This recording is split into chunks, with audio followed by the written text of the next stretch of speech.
ठीक है sir. Avinash ready Avinash great performance काफ़ी अच्छा परफॉर्मेंस रहा आपका कॉमनवेल्थ गेम्स से किस तरह देखते हैं परफॉर्मेंस को आप कैसा लग रहा है आपको? अच्छा लग रहा है क्योंकि इस इवेंट में हमारा मतलब कभी मेडल नहीं था स्टीपल चेस में। और हम उम्मीद भी ऐसे हमारी एक सोच बन गई थी कि नहीं हम केनियंस को या अफ्रीकन्स को नहीं हरा सकते लॉन्ग डिस्टेंस इवेंट्स में, या जैसे कोई भी ट्रैक का इवेंट है लॉन्ग डिस्टेंस या मिडल डिस्टेंस।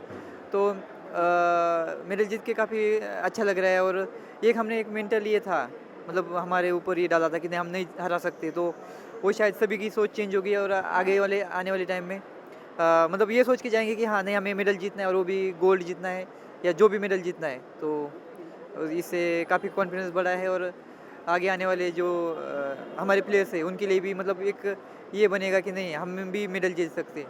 अविनाश हमने केन्या का डोमिनेंस रहा है काफ़ी टाइम तक वो आपने तोड़ा है तो किस तरह बयां करेंगे वो चीज़ केन्या का डोमिनेंस बहुत स्टार्टिंग से रहा है तो आप आगे पोडियम में आए उनका डोमिनेंस तोड़ा तो किस तरह?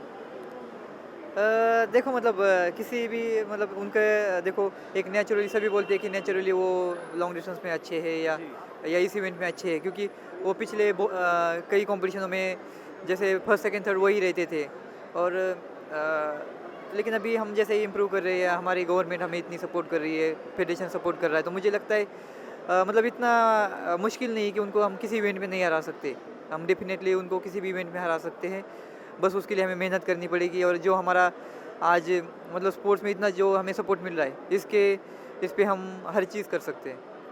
और फाइनल से पहले क्या आपके मन में चल रहा था कि क्या केन्या के एथलीट्स हैं उनको कैसे मैं टैकल करूँगा ये सब कुछ चल रहा था दिमाग हाँ में मतलब एक थोड़ा सा प्लान किया था कि जैसे कि देखो मैं इससे पहले ही 20 दिन पहले मेरी वर्ल्ड चैंपियनशिप की रेस ख़राब हुई थी, क्योंकि मैं बस इसी चीज़ को मैं ये नहीं किया था कि मेरी फिटनेस बहुत अच्छी थी लेकिन मेरे पास प्लान्स नहीं था। उस समय प्लान करके नहीं गया, मैं सिर्फ ये करके गया कि एक सोचा था कि जैसे ये एथलीट फास्ट करेंगे और मैं फॉलो करूँगा, लेकिन रेस फास्ट नहीं हुई। वर्ल्ड चैंपियनशिप में रेस स्लो हुई और उसमें मेरी पोजीशन बहुत ख़राब हुई, जितने में मतलब उम्मीद भी नहीं करता मैं। और उसके बाद लेकिन इस कंपटीशन में मैं यही सोच के गया था कि आज रेस को स्लो नहीं होने देना। अगर रेस ये स्लो करेंगे तब भी मैं फास्ट करूँगा। तो मैं फर्स्ट लैप में ही निकल गया था आगे। तो उनका ऑटोमेटिकली जो आगे जाके कोई रेस को स्लो कर देता है वो नहीं हुआ पहले तो। फिर उसके बाद दूसरा केनियन एथलीट आया, वो खुद फास्ट करने लग गया। फिर मैंने सोचा कि अब जब ये फास्ट कर ही रहे तो मैं फॉलो करता हूँ। और कोच ने वैसे बताया था मुझे कि आप फॉलो कर लेना फिर। तो मैंने फॉलो किया रेस। और जब लास्ट में मुझे कंफर्म हो गया कि दो एथलीट थक रखे हैं और मैं इनको तो हरा ही सकता हूँ और फिर आगे वाले को भी ये कर सकता हूँ, तो मैं लास्ट 500 मीटर में थोड़ा सा आगे जाना शुरू किया। फिर भी थोड़ा सा कैलकुलेशन ख़राब हुआ है मेरा कि मैं उस एथलीट को शायद मुझे लगता है पहले ही मैं 300 से निकल जाना था। मैं सोचा कि मैं लास्ट हर्डल्स के बाद भी कर लूँगा, तो वो थोड़ा सा मेरा क्योंकि मेरी लास्ट हर्डल थोड़ी सी ख़राब हुई है पता उसमें।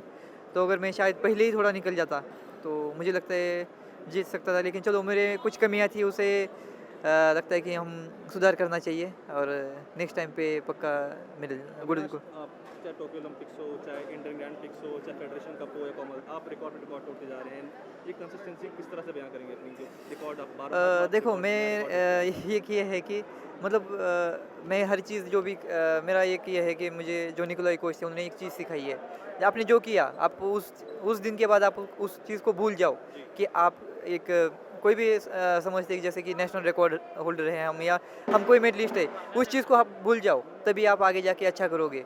अगर हम सोचते रहेंगे कि तो मैं तो मेडलिस्ट हूँ या मैं ये हूँ, तो हमारे दिमाग में यही चीज़ घूमती रहेगी कि मैं बन गया या मेरे को अब ये। तो इंसान की जैसे एक खिलाड़ी की एक भूख खत्म हो जाएगी। तो मैं ये चीज़ को बहुत जल्दी भूल जाता हूँ कि मैंने जो किया कुछ नहीं, मैं ज़ीरो हूँ और मैं अपनी तैयारी उसी तरीके से स्टार्ट करता हूँ जैसे मुझे कुछ भी नहीं मिला है। तो बस यही इसी वजह से मैं कभी भी अपना ये सोचता हूँ कि मैंने जो अपना बेस्ट पिछला कंपटीशन में बेस्ट किया था उससे मुझे बेहतर प्रदर्शन करना है और अपना बेस्ट देना है। अपना नेक्स्ट टारगेट क्या है? नेक्स्ट टारगेट देखो इस साल की वर्ल्ड चैम्पियनशिप ख़राब हुई है, तो मेन तो वही है कि मुझे पहले तो वर्ल्ड चैम्पियनशिप में प्रूव करना है कि नहीं हम जीत सकते हैं। और उसके बाद पेरिस ओलंपिक्स है, तो देखो पेरिस ओलंपिक्स के लिए पूरा फोकस रहेगा। और उसके बीच में वर्ल्ड चैम्पियनशिप भी आएगी अगले साल। तो मेन फोकस उस पे रहेगा, दो कॉम्पिटिशन्स पे। And thank you so much Avinash and all the okay, best. Thank you.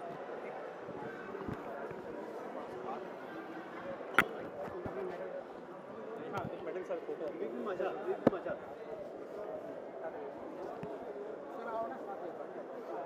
ऊपर करिए अविनाश, थोड़ा मेडल ऊपर करिए, मेडल ऊपर करिए। तो यार मैं किसी देता हूँ